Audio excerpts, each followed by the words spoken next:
Welcome everyone. Thank you for taking time off on Saturday. It's kind of traffic. I'm not sure how much of it was, but thank you. So this work is predominantly a part of the work that I started to build a distributed programming language. I want to give a bit of a motivation about that because I want you to understand the theory which came up this whole network. I worked for 13 years in the industry, my master's, and over again I saw a pattern. Programs were written for single nodes and then somehow magically distributed.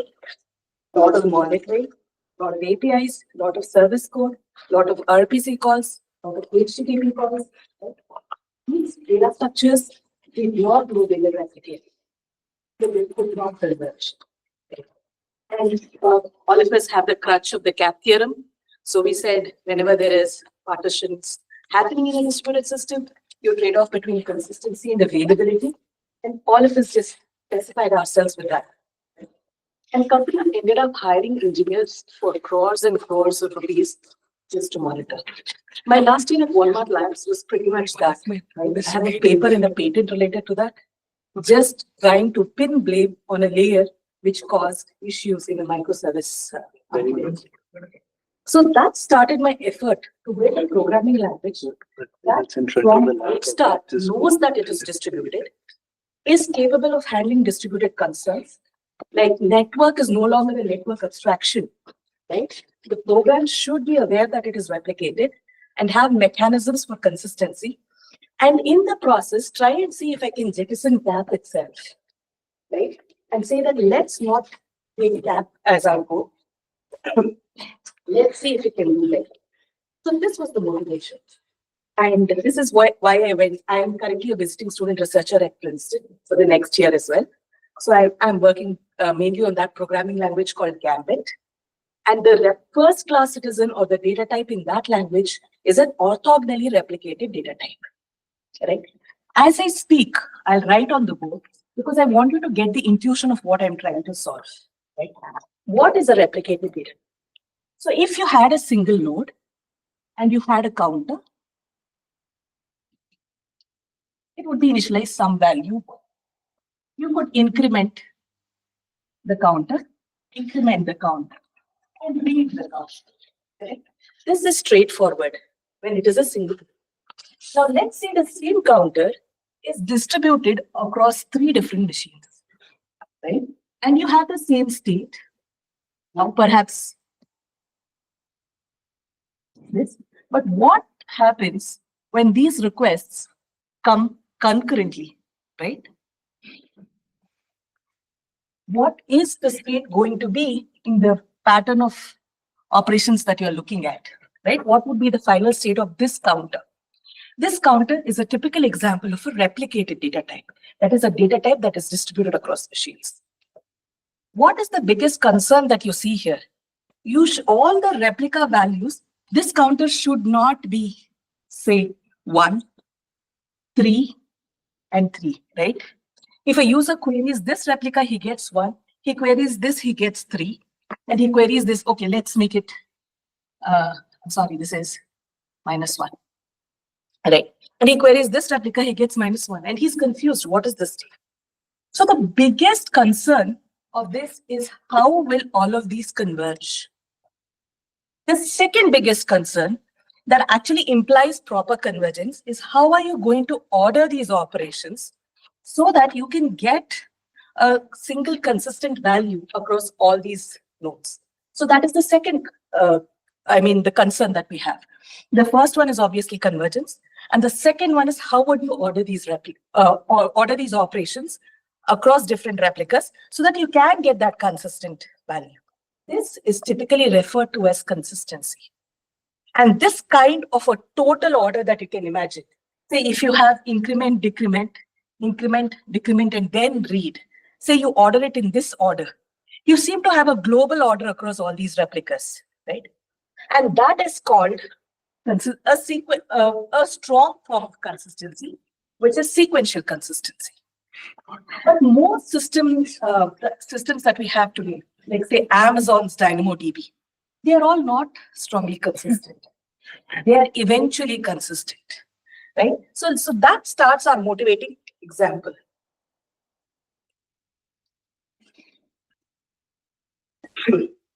So this is the distributed shopping carts problem, which is very famous because of the DynamoDB example. Werner Vogels wrote a paper on eventual consistency where he motivated this example. Right? Let's say you have we'll take the first image, which is the 2-node distributed system. And in this system, the data type that you have is a set. And the first, on one node, you get an insert, and on the other node, you get a remove.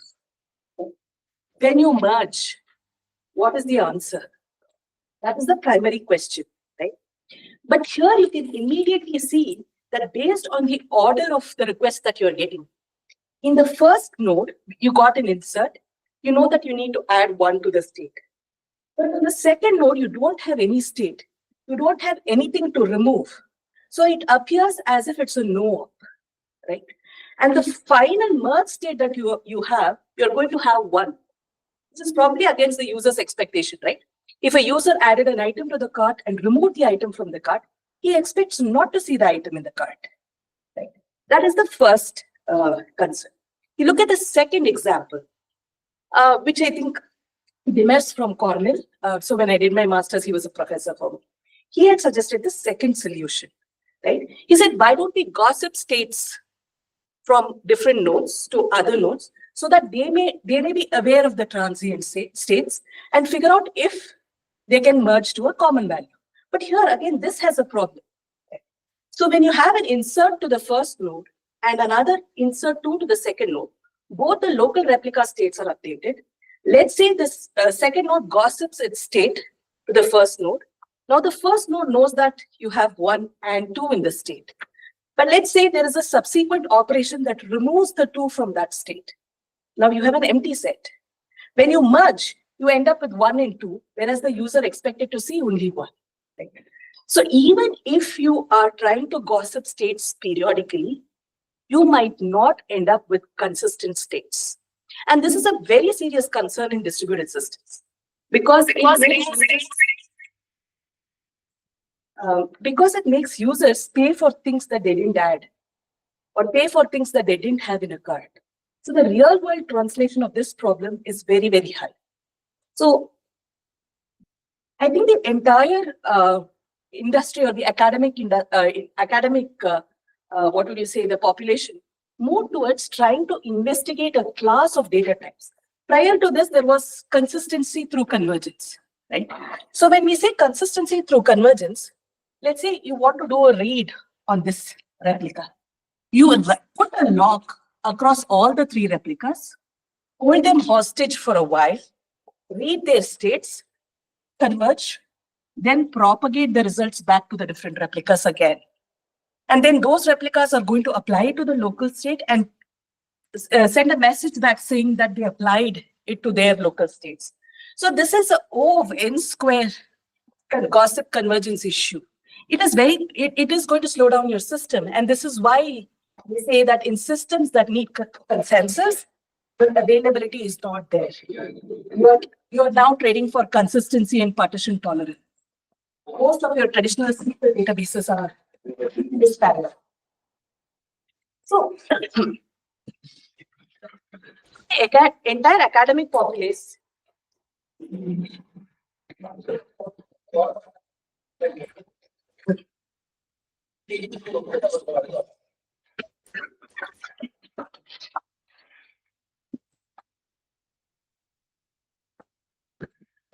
I haven't spoken much. I've been talking about problems that you have in systems that have a bit of consistency in availability, like shopping cart. But I think you guys will be able to catch up. And please stop me if you don't follow my thought. So that academic populace then started looking at a class of data structures that could help solve this problem. And they said, okay, what if we had 2 sets? One for all the adds that you're doing, the other for all the removes that you're doing, and somehow merge them separately. And when you're reading, perform a set difference. Fine, that work. And when you look at this solution, both of them work. For both the situations that I explained, it works. Why does it work? Because CRDTs have a class of properties. They belong to the, there's going to be a lot of math words that I say now. Trust me, I'll explain it in the next slide.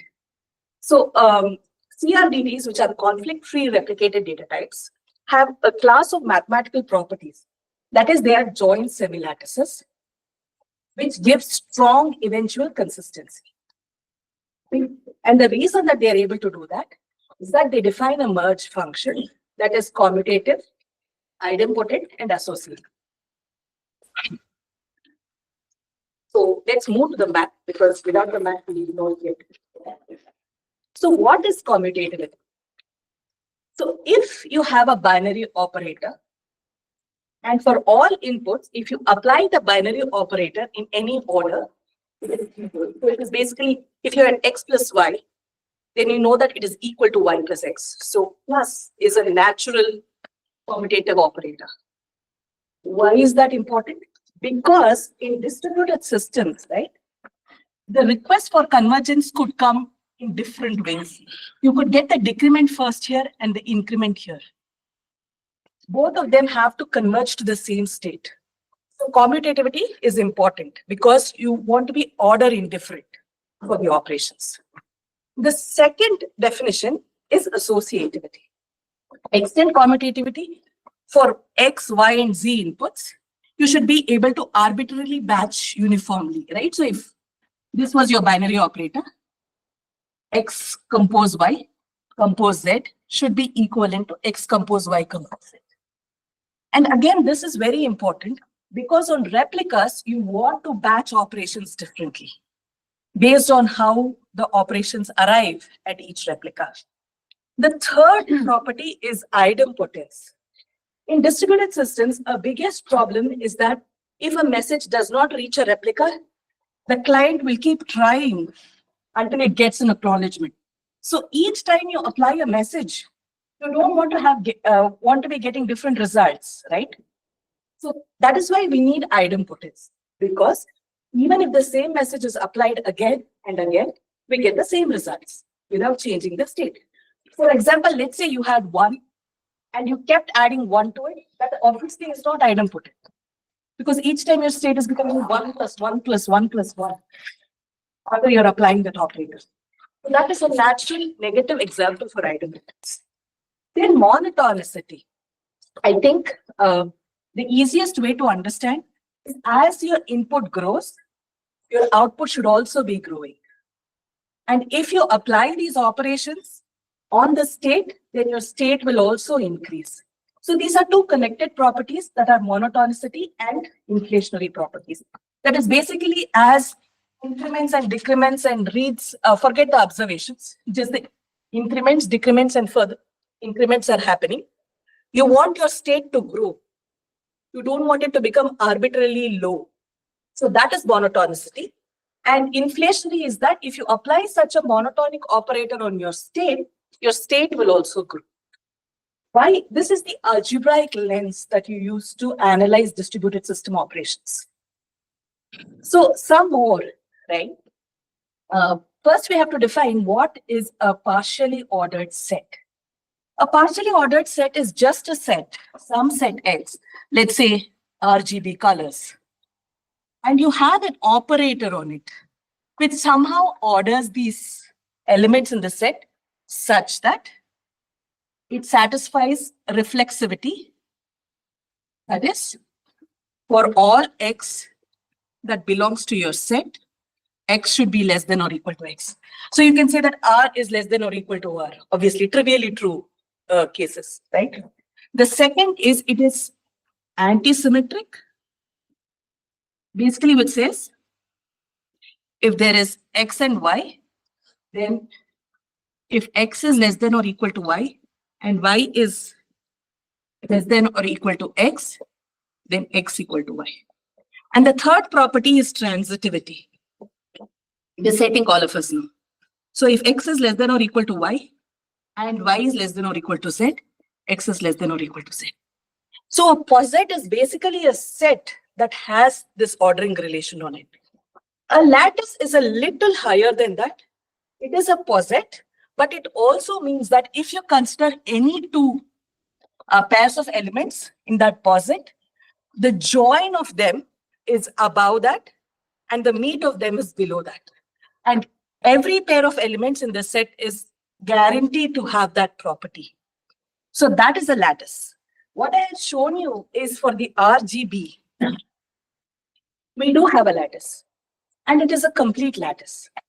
A complete lattice is a step above lattices, which basically says for all subsets, you should have a join underneath. So if you look at this lattice, let me just give you an intuition of what it is. I'm not sure how I can point it, but if you join R and G, the join of that is RG. And if you take the meet of GB and RG, the meet is G. So it is that value that is lower than both the elements. Then you get the greatest lower bound. And the element that is slightly higher than both the elements, or could be the larger element of the two, that is the join. And we need this, just remember join and meet, because I'm going to be referring back to it often. So we said CRDTs are a solution. But are we off the hook with CRDTs? Obviously not, right? So what happens when we add a set concurrent with a remove to a set? Because concurrency is the primary characteristic of any distributed system. Even in the CRDT, when you have a constraint that says, in my system, add should always be and remove should be ignored. Whenever there is a concurrent operation, is when your CRDTs break. And if you also see the picture that I showed you, the cloud, for every single case, you have a CRDT. And I know there is this entire local first software movement where to prove a CRDT, it is one paper's worth of research, which means programmability is a very big problem for CRDT. Because you have to show these mathematical properties that your operations are associative, idempotent, and commutative. So people said, okay, CRDTs are great because they told us about a class of data types that can converge without consensus. So we have availability, but do we have consistency? No, we don't. It is eventual consistency. And they call it strong eventual consistency, which means that at some point of time, when my replicas stop accepting all updates, then you're good to read the state. Which means, although they solved the writes problem, there is no longer any missing writes. Because in distributed systems, one of the biggest problems was, let's say you had a single register X, and you had one operation that incremented X by 2, and another operation that decremented X by 4, based on which one was the most recent, this register would get overwritten. And let's say if this was more recent, this add would be ignored. And if we had the initial state of X is 10, then X would be 6. So this is the lost updates problem in the distributed systems world.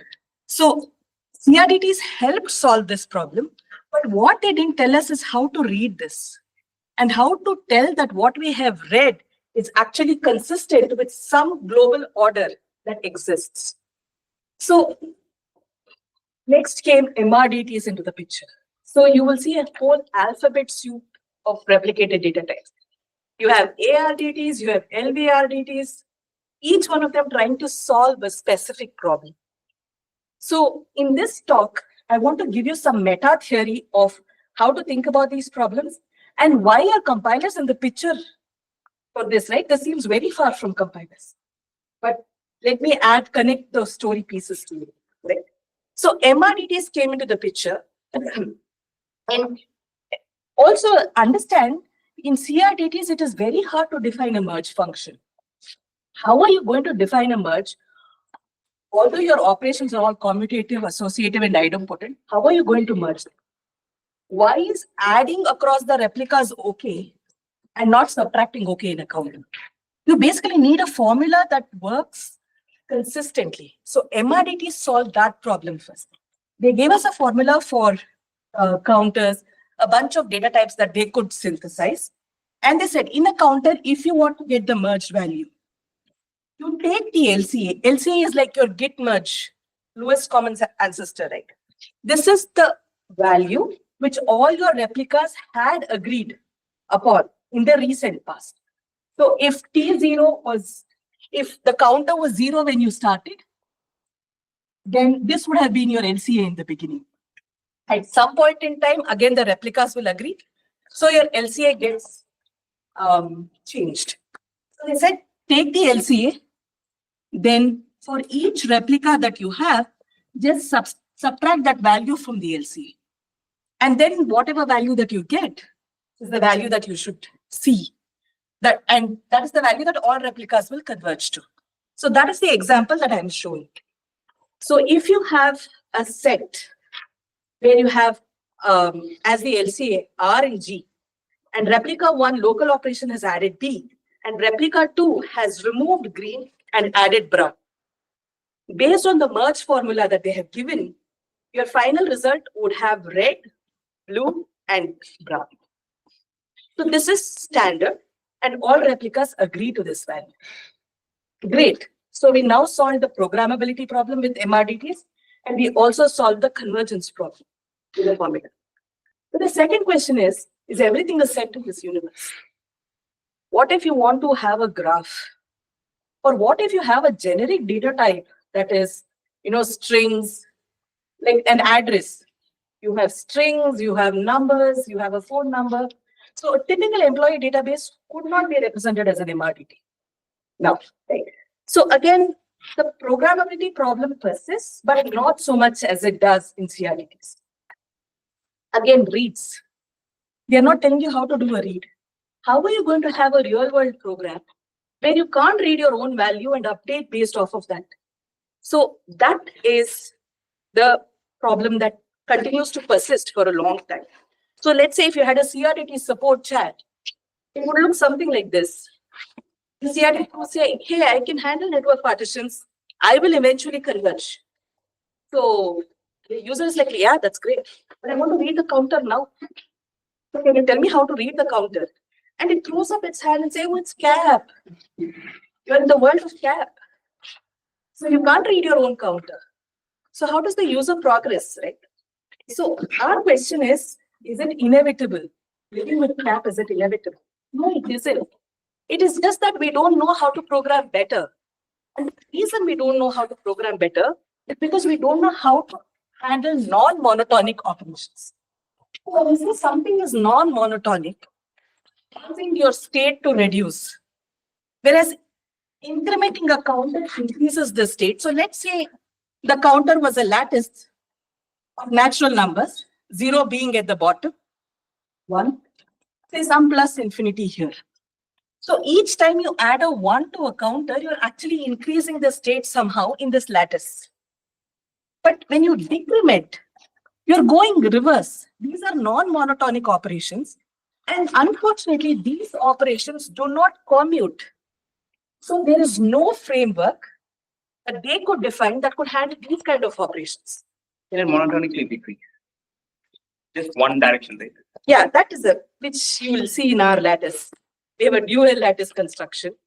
So we say, although you're decreasing, but virtue that product lattice composition, you are actually increasing. So we'll come to that. Hold on. So when I come to slide number 20 or 21, you poke me and say, hey, you need to answer this question. Okay. So the first problem was these frameworks didn't handle non-monotonic operations. They're virtually usable. You can't have a cart that just adds items. You need to be able to remove items from your cart. And then you need to be able to read your cart.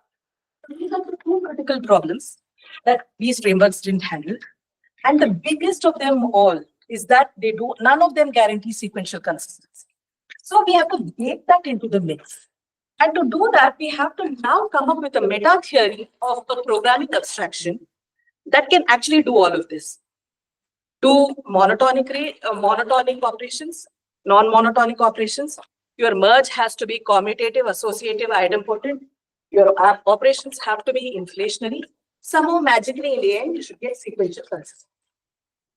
So that's what we set out to do.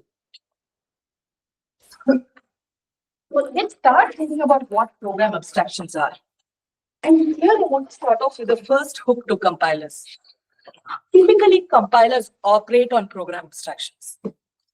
And these a group of transactions or even a single transaction with a bunch of instructions is actually a programming abstraction to a compiler that figures out how to optimize or how to parse it, how to optimize and how to run it as translatable code.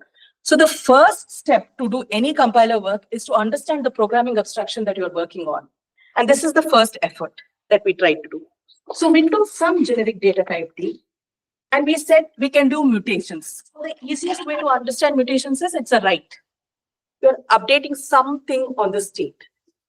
And observations. Observations are reads. So you should be able to observe whatever you mutated. Then what would be a program in that case? A program in that case would be a series of mutations and observations. And it would just be events of observations and mutations, right? And in a sequential program, you can somehow order these mutations. So let's say you had a program P that did the write to X, and this is a sequential program, read from X, and then did another write on X. Let's say this changed X to X prime, so did a write on this X prime. This is very easy to order, right? You know how to deterministically get a value for X at the end of the program run. It's a defined operation. This is basically total order on the program. So in the sequential trace, you have this total order for free. That's all I'm trying to say when I'm defining a program trace. Then we also need to be able to record the result of this observation. So when I did read this X, and if my X was 5 here, and I wrote X, say 3, when I read this, my X should be 3. So this is the result that I'm observing on this trace. And then if you removed all of these observations and just kept writes, WX, WX prime, WX double prime, you now get a series of mutations. And when you combine all of these, so let's say you start off with an initial state and you keep applying these mutations, you eventually converge to some end state. So that is just the composition that I'm showing in line number 4. So what have we done by applying these series of compositions? We have collapsed the initial state to a final state by collapsing all the mutations and applying them. So basically what we are trying to say with this observe result set is that you can apply these mutations and you can observe them in some order in a sequential program. And you can do this deterministic. So what happens when partitions come into picture is that this list gets broken because there is a disconnection. Say your node went down for 5 seconds and you had a series of other operations after the disconnection. Say there was another disconnection. So this is what is happening during network partitions. You have a replicated data type. You're doing a bunch of mutations and observations on it. Then your system stops. But there could be other replicas that are accepting those operations, and they have their replica local copies of mutations and observations. So can we get sequential consistency when such a thing happens in a single node system? It is pretty obvious, right? So I have a timestamp for each operation.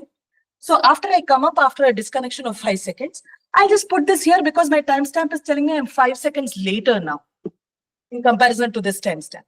So I still have a total order. So let's say we had multiple replicas and we try to do something like this. We could still have a total order simply because of some semantics that you define. Wherein you'll say, okay, I'll have a global clock or some sort of a logical timestamp. I can compare operations across replicas. I can still put them in a global total order. So yeah, the answer to that question is yes. We can have sequential consistency even during disconnections, provided there is a mechanism for us to define this total order.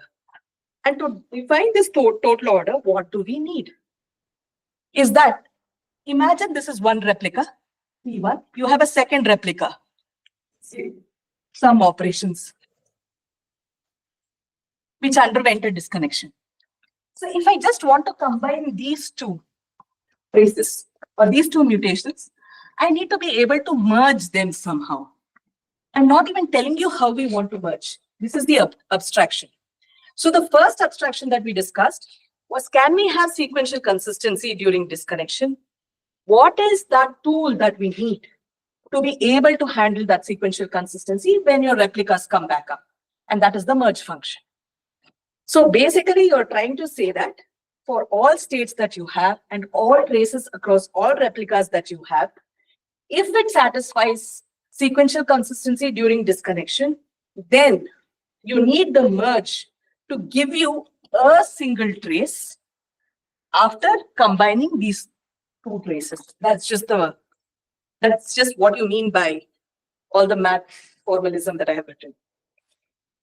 The next question is, does such a merge exist? Can you even merge? Like if you had two different graphs and you had no connection of how to connect into, like most programs have objects in the program as object graphs. How would you merge these two graphs when you don't know what to merge them on? Or what if it is not non-uniform? Like if you say you had two strings on two different replicas, string is non-commutative. So if you did S1, S2, that would be vastly different from S2, S1.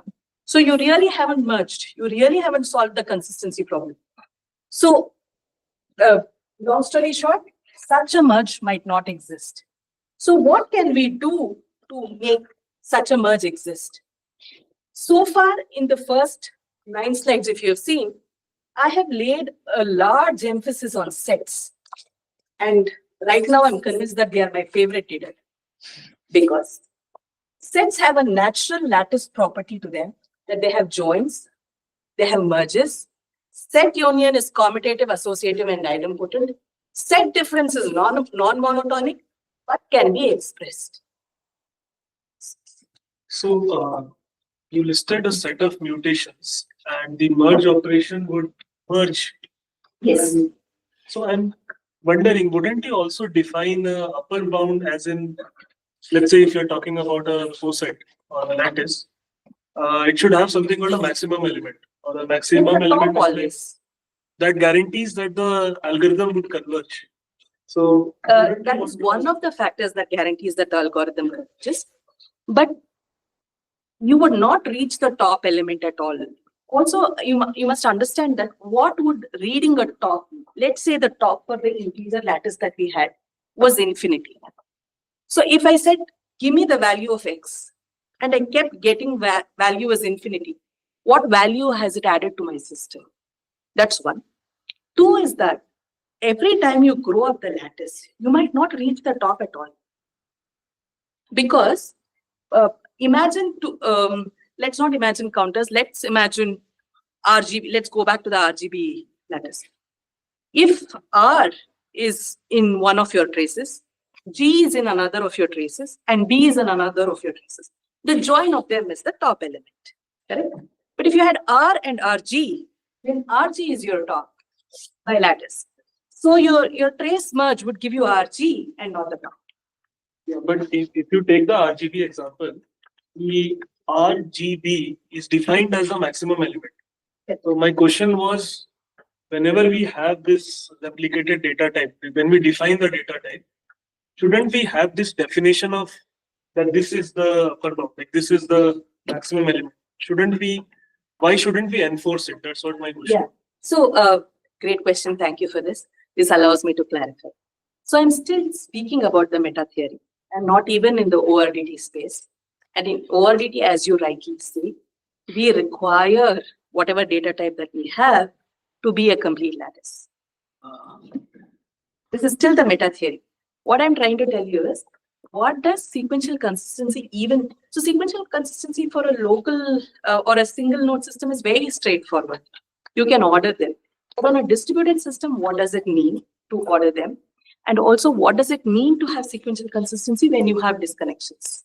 So we are still in the abstraction world. Because the meta theory I'm hoping is going to explain ORDTs, CRDTs, MRDTs, the whole alphabet soup of RDTs. Okay. So, great question. Wait for slide, I think, 17. So, because your merge function is not even defined, what is it that you can do to actually have a data type that is mergeable? You lift. When I'm saying lift, you're essentially transforming from the raw data type, like say your graph or your string, to a different domain that has these natural properties. And in our case, as I'll refer to, we'll do this lifting. And when you do the lifting, you need to have a function alpha, which basically tells you how is my data type going to become the new domain? And how are my mutations and observations going to change so that they operate on the new domain? And how am I going to collapse back from the new domain to the original data type? So this is the whole lifting of raw data types. Why do you need to do this? Because you want to define a data type that is mergeable. So similarly, you would have to lift your observations as well. All of the math is basically that. So if you apply the abstraction on your original data type and you do an observation on that, that should be equivalent to actually observing your original data type itself. Similarly, if you collapse it back, it should be as if you got your original data type. And this process of lifting should not break your semantics. That is the observation result that we saw. So let's say you move it to a different domain. Now, all of a sudden, all the reads that you're getting is incrementing your counter naturally by 2 because of your lifting operation. Now you have destroyed the semantics of lifting. I mean, your alpha and beta are now wrong. So long story short, you don't want to break semantics, and your SC during disconnection that you have should also be preserved. And eventually, when you do a merge on this lifted data type, that should be as if you merged the original data type. You should preserve the semantics of the original merge. So we spoke about sequential stuff.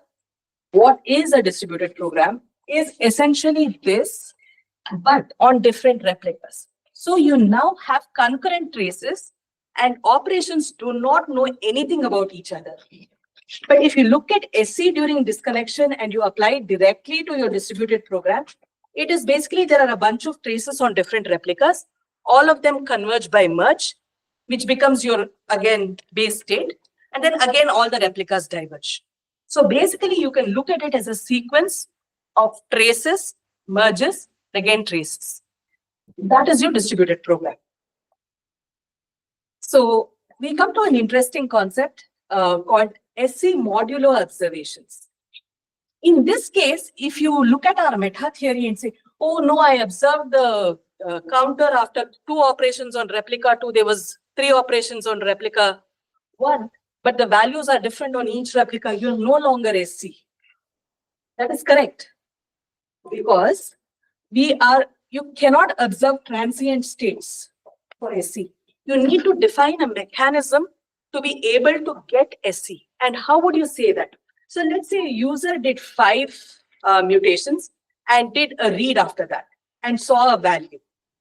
With the semantics that we have, if the user did do the same 5 operations and did a read, and he gets the same output, that is for the same set of inputs, he's observing same set of outputs, then we are in bisimilar territory. So our SC modulo observations is actually very bisimilar to the traditional sequential consistency model.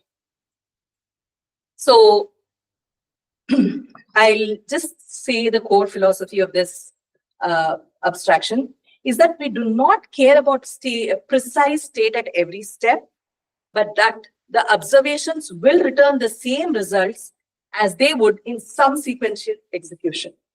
And why is this important for us? Because in distributed systems, non-determinism and reordering are a given. They are expected. As long as what the user is reading is consistent, for him, it is a consistent experience. This is the abstraction in the meta theory of what we are going to do. And subsequently, I'll introduce a data type that follows all of this, because of which it gives us sequential consistency. So I'll take a pause here. And any questions?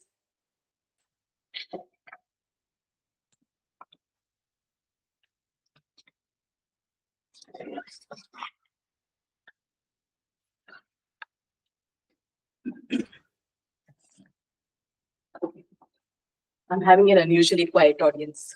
It's either I'm completely incomprehensible or I don't know which end I fall on. So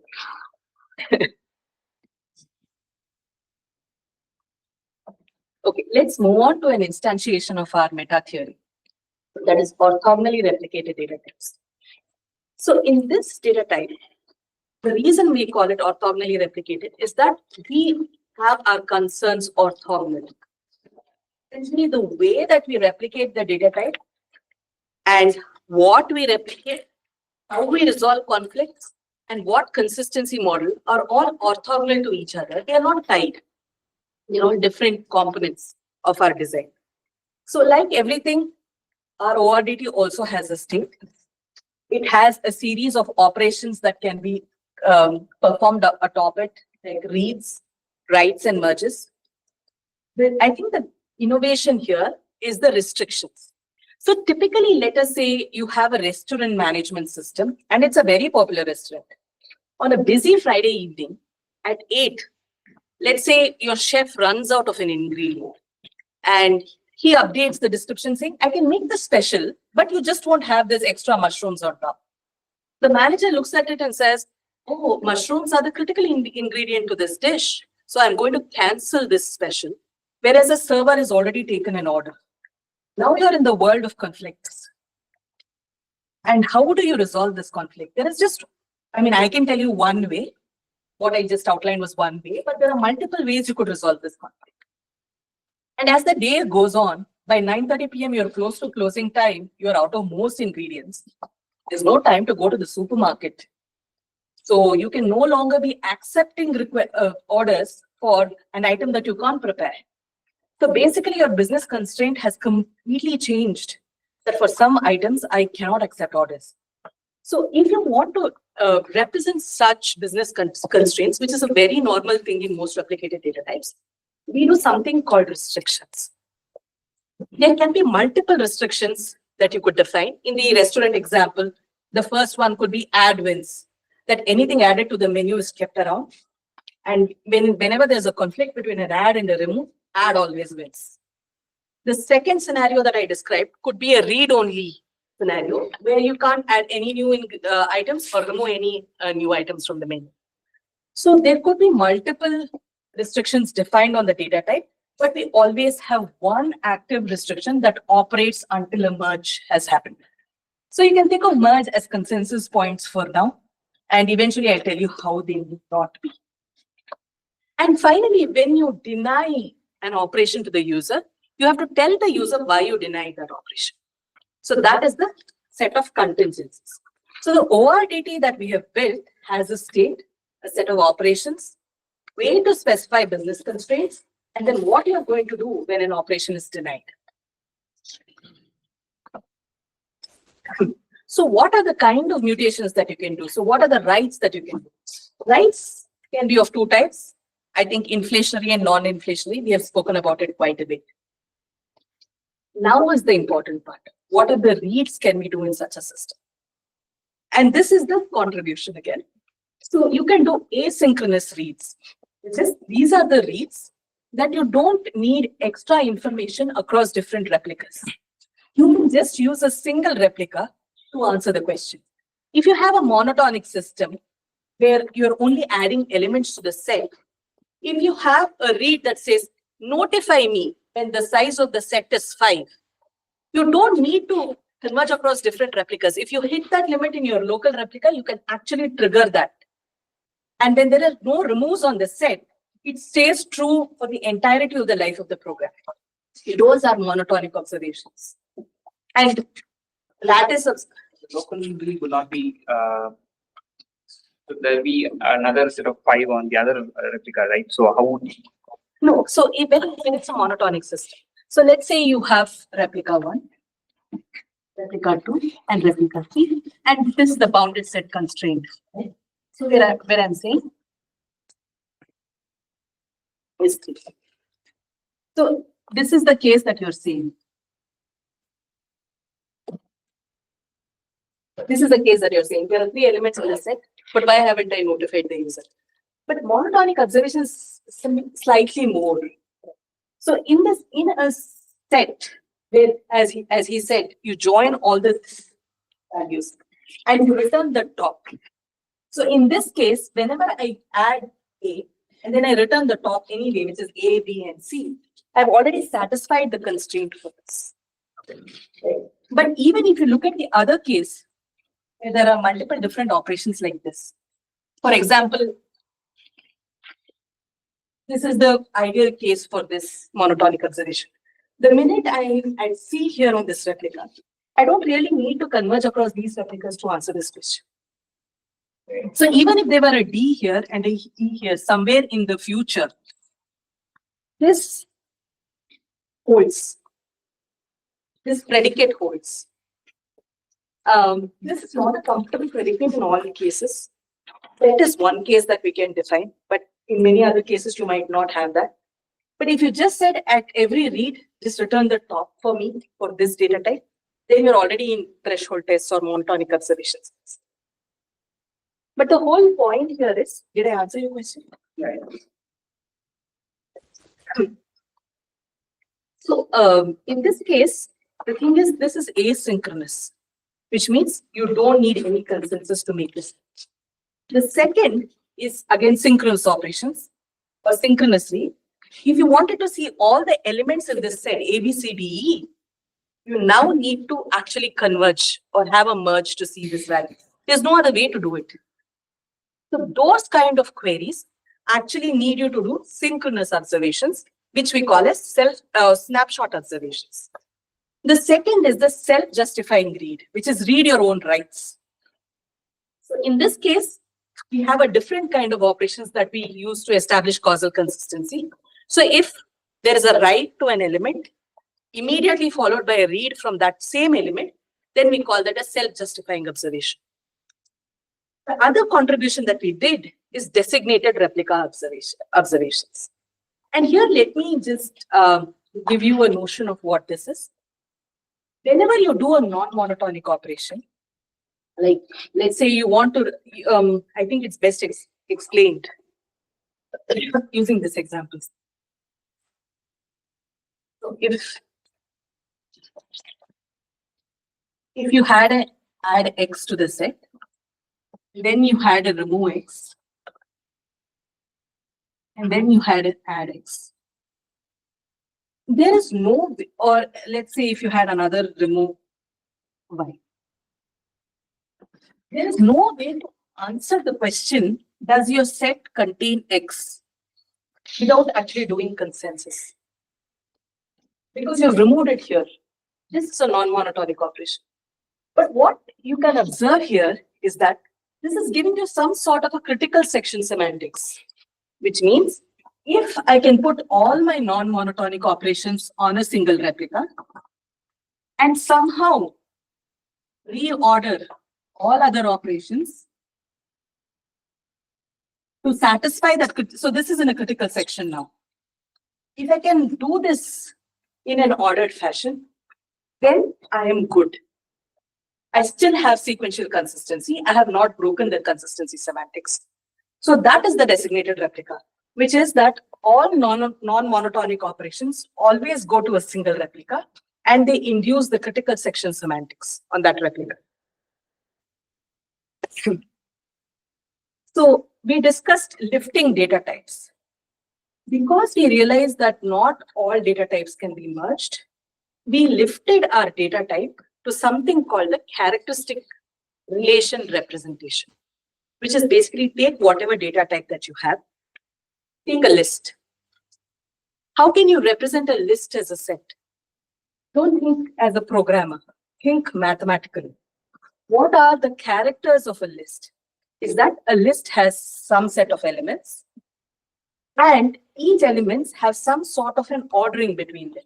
That is, A is before B is before C is before D.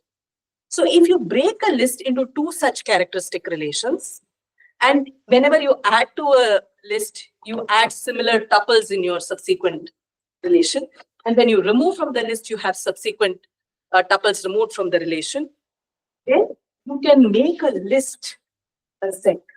Can we do that for a map? We can do that for a map. Because a map can be broken down into a key set, which is all the elements, and then a key value set, which is a tuple relation with the values in the second field and your key in the first field, and you just merge accordingly. And if you spend some time with pen and paper, you realize that a lot of these data types can actually be broken down into the set format. And why do we want it to be broken down to the set format? Because we want to be able to use the join, difference, and merge that set naturally gives us. So this is the lifting abstraction that we applied. Then how do you make a non-commutative operation and a commutative operation work as a commutative operation? Like, how do you remove the non-commutativity of a non-monotonic operation? Restrictions come into play here. So restrictions are telling you that we are going to limit mutations, or we are going to order our operations in such a way that they appear to be commutative. That no matter how you apply these operations, you will get the same final state. So this also helps. So if you see restrictions better with lattice in picture, you see that it is giving you a part of the complete lattice, which by itself forms a lattice. So it is just reducing your state space. The best way to think of it is in a database, if you have views atop the database, that is your restriction. It is projecting a part of your state into a state that satisfies operation commutativity. And it also has to specify conflict resolution.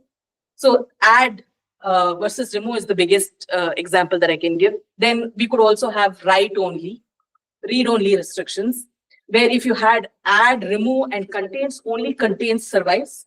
The other two operations, so when you have add, remove, and contains concurrently on the same element, only contains gives you an answer. The other two respond to the user saying we couldn't add or we couldn't remove. Then finally, you want to also limit your observations such that you can order them to get sequential consistency. Remember, for sequential consistency, the only thing that we are worried about is ordering, the global total order. So we already spoke about contingencies. It's just the notification that gets issued whenever an operation is blocked by restriction. We can still use the n-way merge of sets that was given to us by MRDT folks. Use the LCA, take all the state of the replicas that have diverged from the LCA, and just do set join, set difference, and set intersection, all set semantics, and you can get a merge state. But because we have restrictions, the VI that we have here has to be filtered out so that it satisfies the restriction. If you have an add win set, and there's a remove operation that you have in your operation trace, and it is concurrent to an add, you remove the remove operation while you're merging. So this is hyphenated n-way merge from MRDTs. The biggest question that needs compiler support comes now. So merge, how do you know that the merge that you have done is correct? You need to now have certain mathematical properties to say that your merge is correct. And those mathematical properties are that you should converge. If you have two different states on two different replicas, and you apply the operations in some order on both the replicas, then you should get the same state after applying the operations, even though they are in different orders. So that's the first property that tells you that your merge is correct. What is the second property is the preservation property. So let's say during an add wins restriction application, if you have added an element to some replica, that should be observable in your final result. So that is your preservation property. Whatever your restriction allows you to do, you should be able to preserve it. So across merges, your allowed operations should persist. The third is the restriction compliance. So if some operation, like in the admin's case, the remove is marked as blocked. So that should not appear in your merge result. That is the third sign of correctness. What is the fourth sign of correctness? So if you have two operations O and O prime, and they are conflicting with each other, if O is the add and O prime is the remove, and they are joined together by a conflict relation based on our restriction, then O should be there and O prime should have generated a contingency for you. So that's the fourth characteristic of a correct merge function. Finally is the idempotence to handle duplicate merges. So if you have the same state across same replicas, in your merge, it will be the same state of one of the replicas. Three is the commutativity, which is again operation permutation, to allow you to get, should be the same when you do a merge. So this is the slide that I think you asked for. Was it you? The dual lattice, right? We discussed the characteristic relation view, wherein we lifted a raw data type to characteristic relations. We also have a second view, which is the lattice view, because we want to tell how the operations evolve on the state. So the lattice view has three components. The SV, the dual lattice, the first one, S1 in the dual lattice, holds all the inflationary operations. And the second lattice holds all the deflationary operations. And they both are connected by a bijection. So if you are going up in the inflationary lattice, it is equivalent to going down in the deflationary lattice. So you saw the RGB lattice. Remember an inverted lattice on the other side. The product of these two forms your product view. The reason why you want this is very simple, as I told you. You just want to be showing that you are going up the lattice with each operation that you have performed, with each mutation that you have performed. Why do you need to keep going up the lattice? As he rightly pointed out, you want to converge. And you want to show that a merge is possible, which implies a requirement that all your mutations should appear inflation.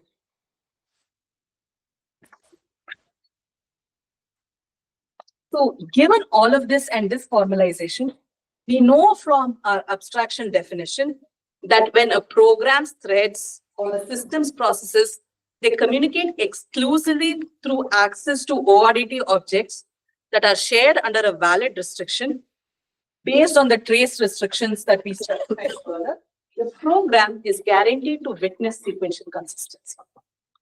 So what am I saying? I'm saying if you built an acyclic constraint graph and then you imposed a valid total order on it, you are going to get sequential consistency with ORDTs.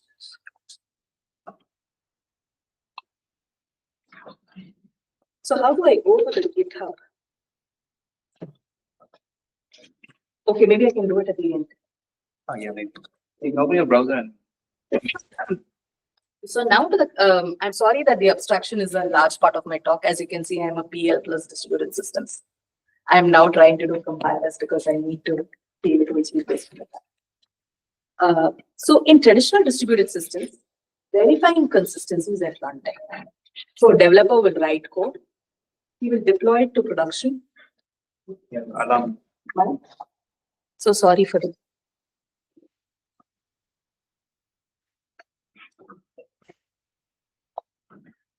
So,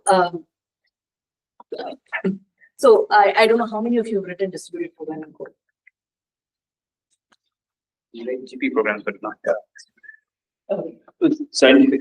You have written? Yes. Are you familiar with the pipeline that I'm showing? I just Long didn't time put the ago. infinity symbol, but you write code, you deploy it to production, network partition occurs, your inconsistent states emerge, your system fails. Now you're asked to debug and fix. And this is typically in an 8-hour window. I don't know how many of you have done the, I don't know what do they call it anymore, when you do the production support. CIC. Yeah, we had 8 hours and it was always midnight, right? And then you debug, you fix it, redeploy, and you do the same cycle again until you fix what the issue is. And many times it's very hard to find the issue in that distributed confidence stack. So what we want to do is that can we verify these merge properties and the sequential consistency at the compiler level itself, so that the code that we ship already satisfies certain consistency properties which are mathematically proven correct. So can we reduce our cycle to this?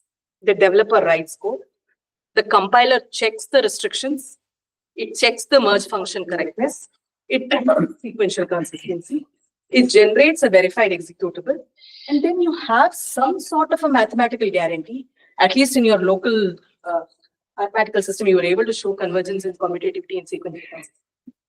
And you reduce the problem space that you now have to debug. So that is verifying distributed consistency. So I had an implementation. This is bare minimum, but I will motivate you towards what's happening in that space. I added these restrictions or business constraints as part of Rust's type system, so that invoking the impossible operations like invoking remove on an advanced set should just not be allowed. And we can take Rust type system support for that. So again, this is a compile time guarantee. And this can be done at the parser level or maybe at the Rust compiler level, which is still the front end of your compiler passes. And this is zero runtime overhead because it's very easy to verify if an operation is allowed, blocked, or contingent at the type system level. So I call this the 3-layer compiler pipeline. The second is, so basically this is the code for how you do it. Right? So if you had a set ORDT, you would just say advins, which is part of the type system, would just allow you to insert. It will let you query, but it will not let you remove. Similarly, multiple other restrictions can be applied similarly. Does it need a compiler? Yeah, Rust's compiler. You'll have to modify the Rust compiler, which is a parser extent. You'll have to extend this parser to actually identify these restriction types. Do you use MacBooks or do you just? No, this is just rough code. I'm not yet using the Rust macros. This is how it would look like. It's not implemented. Yeah, I have a full implementation. I can open that up for public and you guys can download and run. So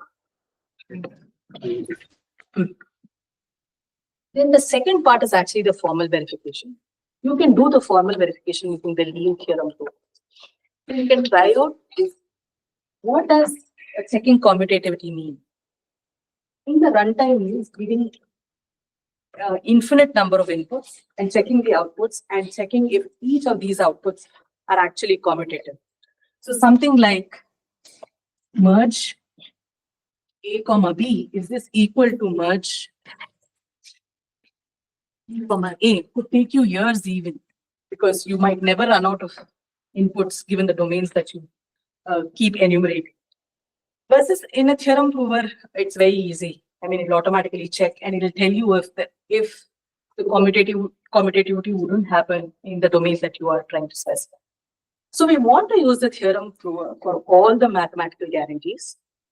And we want to specify one of the biggest problems with SMT solvers and all the solvers is that infinite state spaces. You often run into those problems. You don't when you have sets, because you can reduce the state space and you can mention it accordingly. This is why I say sets is one of my most favorite data types, right? And the third step is an LLVM pass integration. I mean, I have in the new pass manager, I just have a plugin and I have a pass mix and info that I define for the ORDT analysis.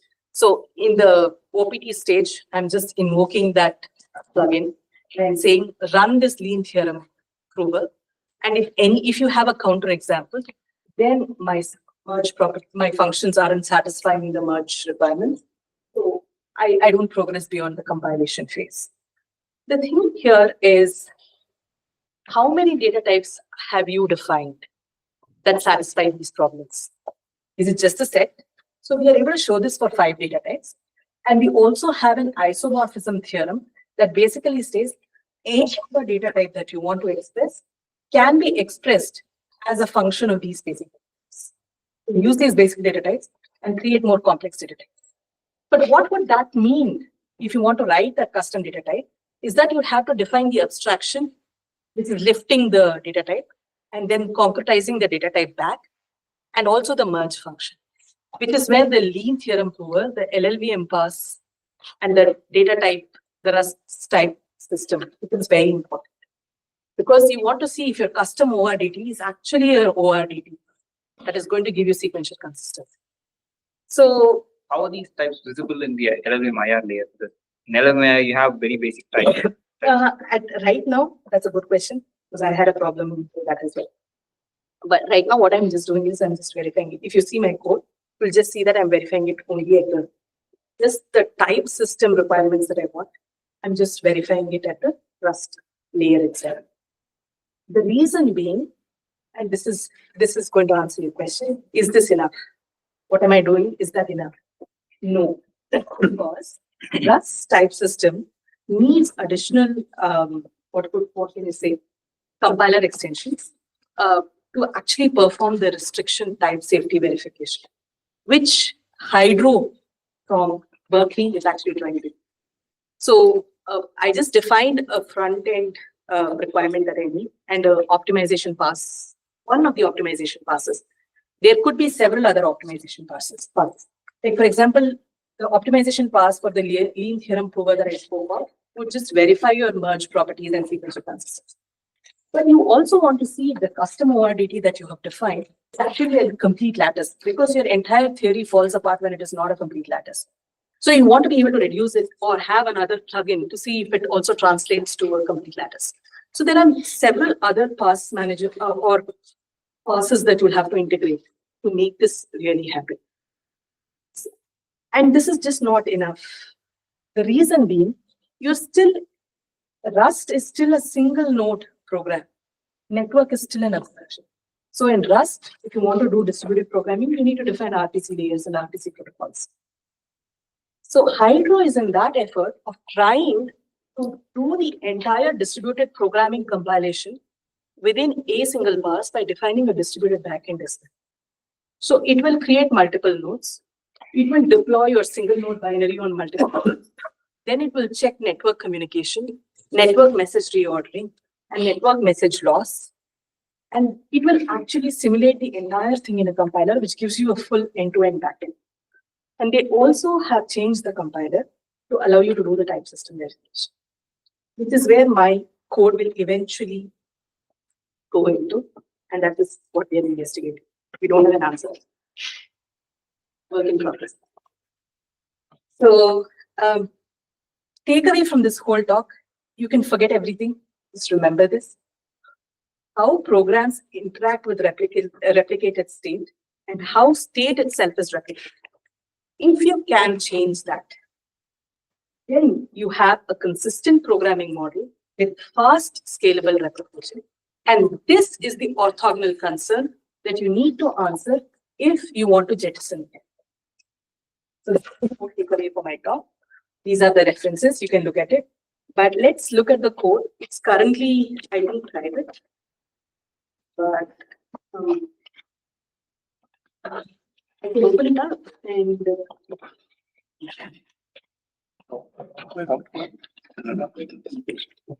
share this.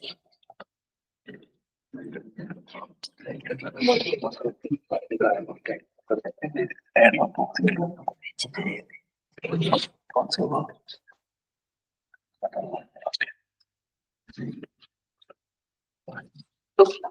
I've just done this for ORDTs. If others are interested in contributing, please the other database. Basically, exactly what I told you.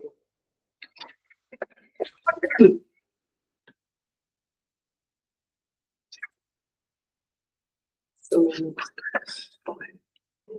looking at the release code of the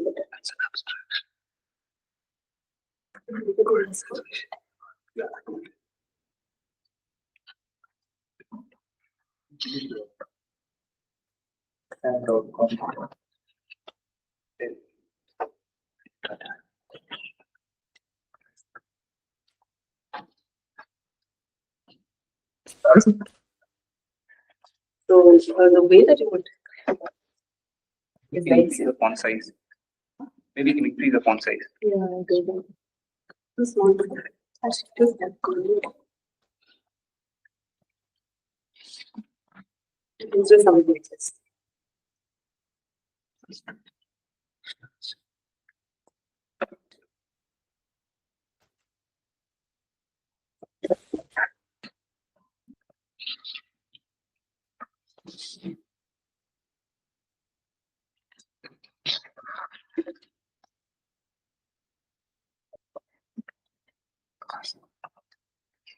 So it will give you test summary. So basically, go to the test directory that I have. As you can see, I'm testing the properties here right now for the restrictions, but let's go from the beginning. The trait is the ORDT state, which allows you to do operations, queries, and using a query design, which is the ORT in the programming abstraction that we spoke on. You can apply operations, you can query the state, and then you can merge. And once remove this read-only write. For a more involved lattice person, you realize that restrictions are also in a lattice, with the most permissive restriction being the top and the least permissive restriction being the bottom. Read-only is your bottom and write-only is your. And eventually you will realize, and there's a lot of research around how views in databases are form lattices themselves. So that's a segue. But coming back, you define all the operations on it. And let's just look at the merge function, which I think is fairly interesting, but this is the operation filtering. You're classifying operations. If you have the add is allowed, remove is blocked. So just use the allowed block flags that you have. And there's an n-way merge. From the LCA, you will collect all the operations across all the replicas. And then you will classify all the operations. You will join, you will first take what is common from all the replicas from your LCA, and then join it with all the allowed operations. Join it again with all the operations that are allowed after contingencies have been applied. And you will apply basically that for 3, 4, this thing. And if you have a conflict, you'll add it to the contingency log. And then eventually the result, which is your merge result. There's a bunch of tests here. Because we don't have the type system semantics in place, I've just written a test testing the properties at a Rust layer itself. And if you go to, from there, you can look at the LLVM pass that we have, which is again very basic. I have a pass info mixin, and you have a verification pass. And in that pass, I'm basically calling the lean file. And then I'm just trying to observe the results of those. Then from there, the lean theorem over. So I'm just representing the set itself, the ORDT set. Then I'm saying what it means to be an advance operation, what it means to be a merge, what it means to apply advance, and then I'm checking for merge commutativity, then merge convergence, and item put. So, and then 3 of the 6 properties, but you can extend this for any. And I think this is just one part of the compiler support that we need. But as I said, look at Hydro. The references are all available in my presentation. Yeah, I guess that's it. And thank you so much.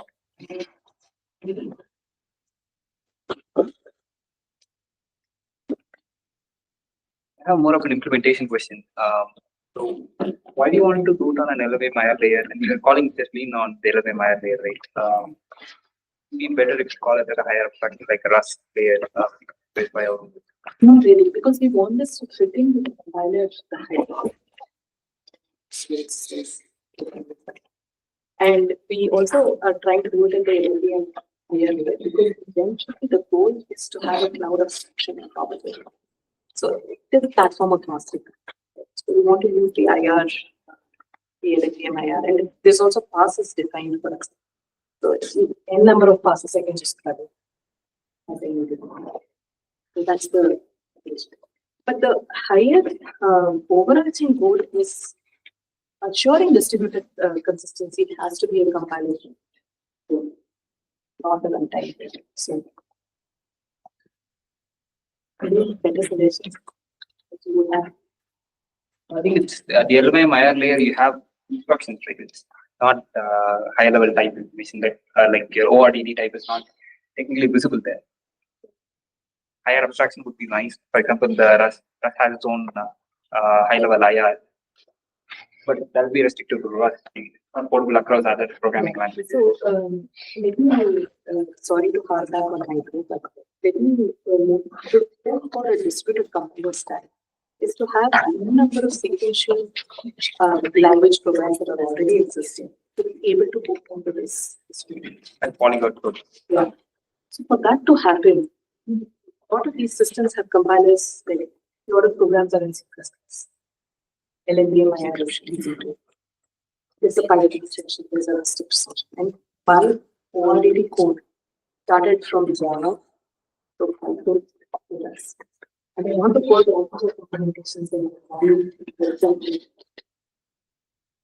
Maybe you could have implemented on ground VM or something like that, which has it's a common. I'll take that as a note. I haven't tried it. Yes, I'll take that.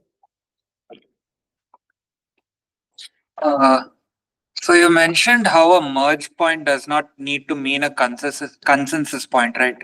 Could you just explain that, I think? Yeah, let me explain using CRDTs. So in CRDT, let's take the counter example because it's very easy to illustrate. So you have a counter C, which is reloaded, three replicas. You got an, and this is a monotonic system. So you have increment 1 here, you have increment 5 here, you have increment 3 here. Again, increment 2, increment 1, increment 9. So to converge, here, 2 plus 1 is 3. Here, 5 plus 1 is 6. Okay. So the way that you're looking at it right now is to get a value, shouldn't I converge so that all of these values can come? But remember, in monotonic systems, there is a very nice property that whatever state that you have so far is eventually going to be a subset of some future state because your state is always growing. So let us say at some point in time Tn, this sent all its value here. And at some other point Tn prime, this sent all its value here. So if I merged 2 plus 1, 3, and then I again applied increment 5, increment 1, increment 3, increment 5. That is actually equal to adding all of this here alone. Which means if you have sufficient time in an eventually consistent system, just by observing all the states and adding to the state, you can get the correct result without having to do a merge. So this is a consensus-free system. And here merge is actually consensus-free. That answers. You got it? Yes.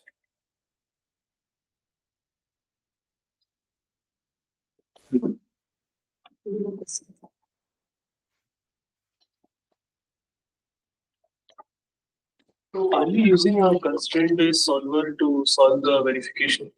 So you have a set of equations and a set of constraints. So typically, how papers are written is they would use an SMT solver or a Z3 solver.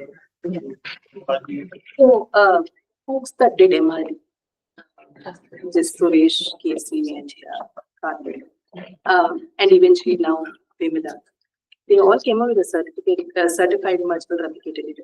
When they basically threw these constraints to constraints.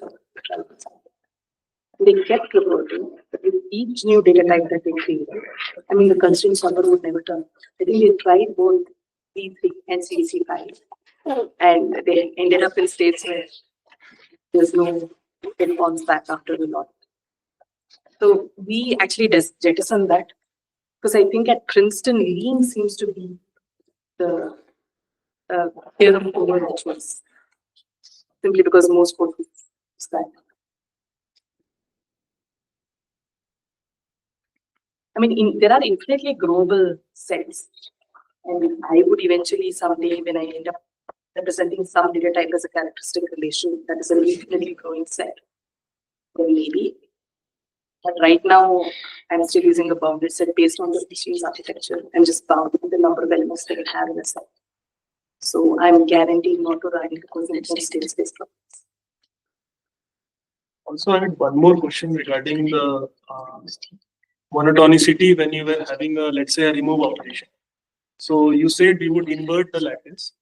So consider the RGB example that you had shown. So we have a maximum element which is RGB. We have a minimum element which in that case would be 5, which is the empty set. So in that case, we have a maximum element, we have a minimum element. So when we invert it, I could not realize. So will the minimum element become the? It would, right? It's just the arrows would go different. So your top would be an empty set. What does having R in a set? So if the state space was RG as your top, what does having R in a set? It means that you have R in the positive set and you have GB in the negative set. So when you invert your, I think I had the original formulation as this, right?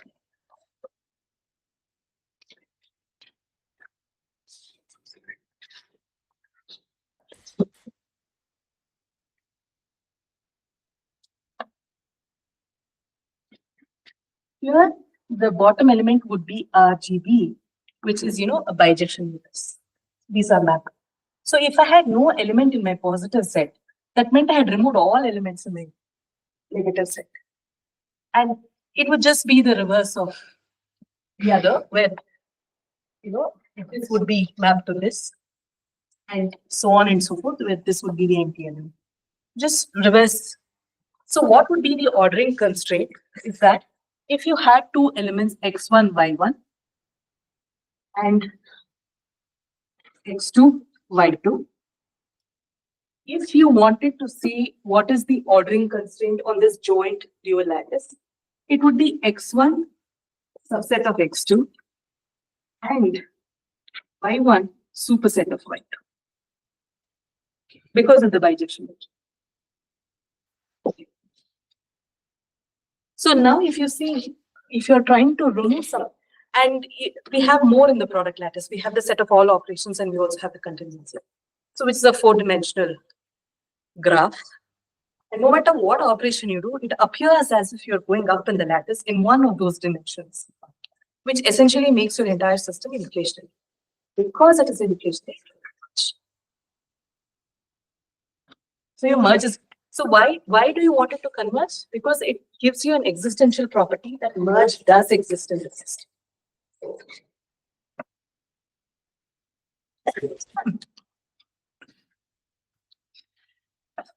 Let's say for the given C++ code, is it possible to identify which of these constraints are satisfied? Like we talked about multiple things. For existing code, would it be possible that it has to be replicated? Will there be issues sometimes? Is it possible to?